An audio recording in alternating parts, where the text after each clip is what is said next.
करूया। सुनेत्रा पवारांच्या शपथविधीवर राजकीय दावे प्रतिदावे केले जात असतानाच त्या संदर्भातली इनसाइड स्टोरी माझाच्या हाती लागली आहे। शपथ घेण्याआधी सुनेत्रा पवारांनी पवार कुटुंबातल्या ज्येष्ठ सदस्यांना निरोप दिला होता, अशी माहिती राष्ट्रवादीतल्या विश्वसनीय सूत्रांकडून मिळाली आहे। अपघातानंतर पंतप्रधानांचा सुनेत्रा पवार यांना सांत्वनपर फोनही आला होता, अशी माहिती समोर येते। अजित पवारांच्या मृत्यूनंतर राष्ट्रवादीच्या विलीनीकरणाच्या चर्चांनी जोर धरलाय। मात्र एकत्रीकरणाचा प्रस्ताव शरद पवारांच्या राष्ट्रवादीकडूनच येत होते, अशी माहिती कळतेय। सुनेत्रा पवार लवकरच दिल्लीमध्ये नरेंद्र मोदी आणि अमित शाह यांची भेट घेणार असल्याचीही माहिती आहे।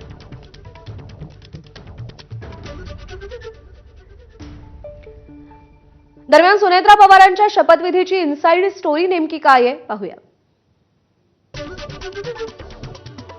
शपथविधीआधी कुटुंबातल्या ज्येष्ठ सदस्यांना सुनेत्रांनी निरोप दिला होता।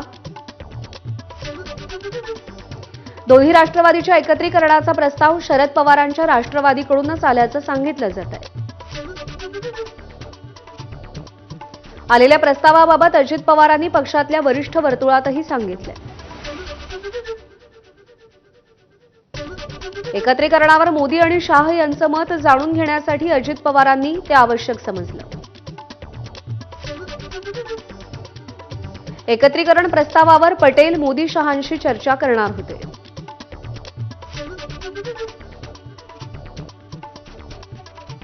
भविष्यातील सगळे निर्णय सुनेत्रा पवार आणि राष्ट्रवादीतील वरिष्ठ नेते घेतील। सुनेत्रा पवार लवकरच पंतप्रधान नरेंद्र मोदी आणि अमित शाह यांची भेट घेतील।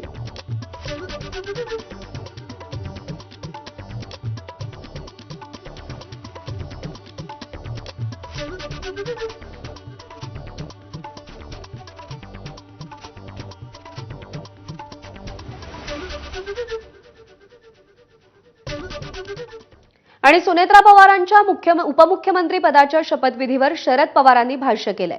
सुनेत्रा पवारांना संधी दिली याचा आनंद आहे, असं शरद पवार म्हणाले। तसंच आपल्याला अजित पवारांच्या स्मारकाबाबत काहीच कल्पना नसल्याचंही पवारांनी सांगितलं।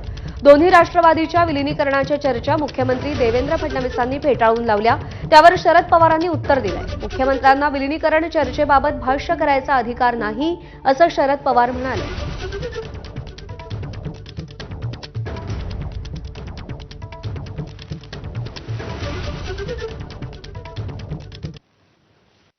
साहेब, सुनेत्रा वहिनींचा शपथविधी झाला, त्या संदर्भात आपल्याला सध्या परिस्थिती काय भावना आहे? कारण ज्या दिवशी आनंद आहे, संधी दिली आनंद। मुख्यमंत्र्यांनी त्यामध्ये उडी घेतली, म्हणले जर विलीनीकरणाचा मुद्दा असता तर अजितदादांनी मला या संदर्भात कल्पना दिली असती। त्याला हा माझा उल्लेख करण्याचा काय अधिकार समजलं, या सगळ्या चर्चेत ते कुशल नव्हते, त्यामुळे त्यांना भाष्य करायचा काय अधिकार व्हायचे। मी आता पेपरमध्ये वाचलं की आम्ही तिथं स्वागत करतो वगैरे वगैरे, ही गोष्ट मला माहिती आहे।